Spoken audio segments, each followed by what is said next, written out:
पिछले वीडियो में हमने जाना क्या होती है स्लिप डिस्क। आज हम बात करेंगे कि स्लिप डिस्क की सर्जरियां क्या होती हैं।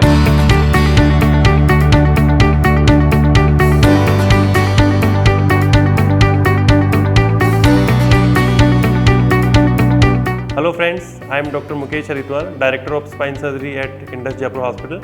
तो आज हम जानेंगे कि स्लिप डिस्क की क्या क्या सर्जरियां होती हैं। तो पिछली वीडियो में हमने बात करी थी कि इनकी ट्रीटमेंट क्या होता है। अगर पेशेंट को सर्जरी की रिक्वायरमेंट होती है तो अपने पास बेसिकली 3 ऑप्शंस होते हैं। First, which was the most conventional and most old method, जो कि अभी कोई भी यूज़ नहीं करता और maybe old surgeons use करते हैं, कन्वेंशनल डिस्केक्टोमी।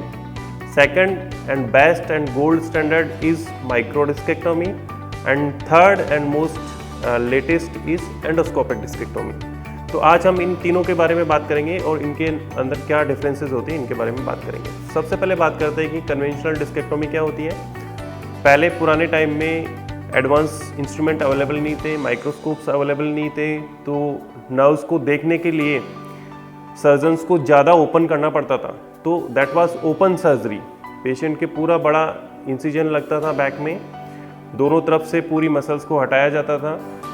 देन अपनी बोन के अंदर पीछे लैमिना होती थी, जिसको पूरी लैमिना को हटाया जाता था। देन अपने को सारी नर्व्स दिखाई देती थी, दोनों तरफ की नर्व्स दिखाई देती थी, दोनों तरफ की डिस्क दिखाई देती थी।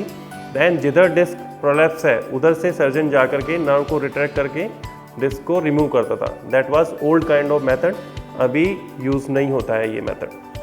नेक्स्ट मेथड हम बात करेंगे micro discectomy, which is the gold standard method, which has the best results and against which all the other methods are compared। Micro discectomy में क्या होता है कि सबसे पहले इसके अंदर इंसिजन बहुत स्मॉल होता है। It's a very small incision, 1.5 से 2 सेंटीमीटर का इंसिजन होता है।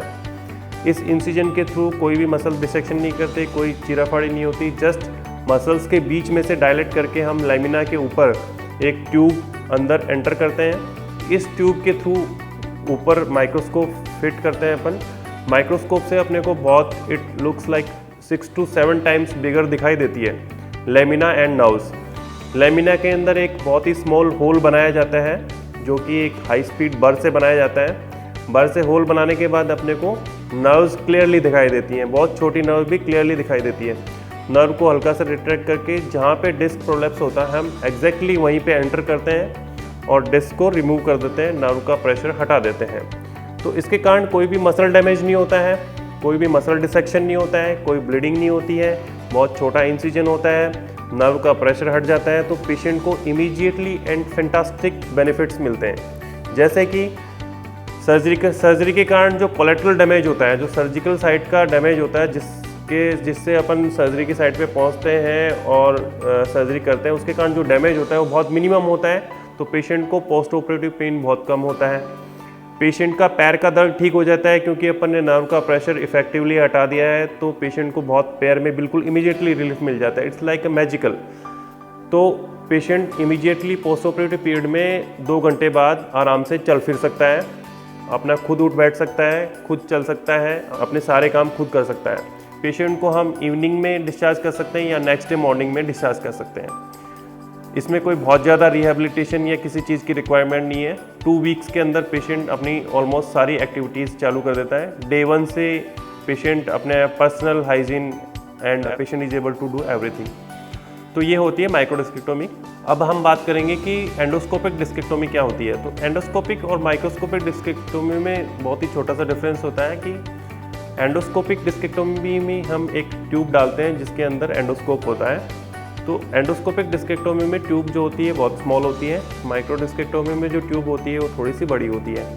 तो जो डिफ़िकल्ट केसेस होते हैं, जो ओल्ड केसेस होते हैं, उनके लिए माइक्रो डिस्केक्टोमी बेटर होती है, बिकॉज ओल्ड केसेस में नर्व जो है स्टक होती है एंड जो डिस्क निकली हुई है वो फाइब्रोज हो चुकी होती है। इसको निकालना डिफ़िकल्ट होता है स्मॉल होल में से। तो उनके लिए एंडोस्कोपिक डिस्केक्टोमी सूटेबल नहीं होती, उनके लिए माइक्रो डिस्केक्टोमी सूटेबल होती है। बोला जाए तो micro discectomy is gold standard for every disc prolapse, but endoscopic discectomy के लिए अपने को पेशेंट सेलेक्ट करना पड़ेगा। एंडोस्कोपिक डिस्केक्टोमी अपन फ्रेश केसेस में स्मॉल डिस्क प्रोलैप्स में ही यूज़ कर सकते हैं। इनके अंदर ट्यूब बहुत छोटी होती है, इसके अंदर भी अपने को छोटा सा इंसिजन लगाना पड़ता है लाइक 1 सेंटीमीटर। 1 सेंटीमीटर इंसिजन से अपन एक बारीक ट्यूब डालते हैं अंदर। 2 तरीके से एंडोस्कोपिक डिस्केक्टोमी हो सकती है, या तो ट्रांसलैमिनर और इंटरलैमिनर और ट्रांसफोरामिनल। ट्रांसफोरामिनल होती है तो उसमें हमें साइड से एंडोस्कोप को डालना पड़ता है एंड अपन साइड से डिस्क प्रोलैप्स को अप्रोच करते हैं। This is indirect approach and directly we enter into the disc and we remove the disc.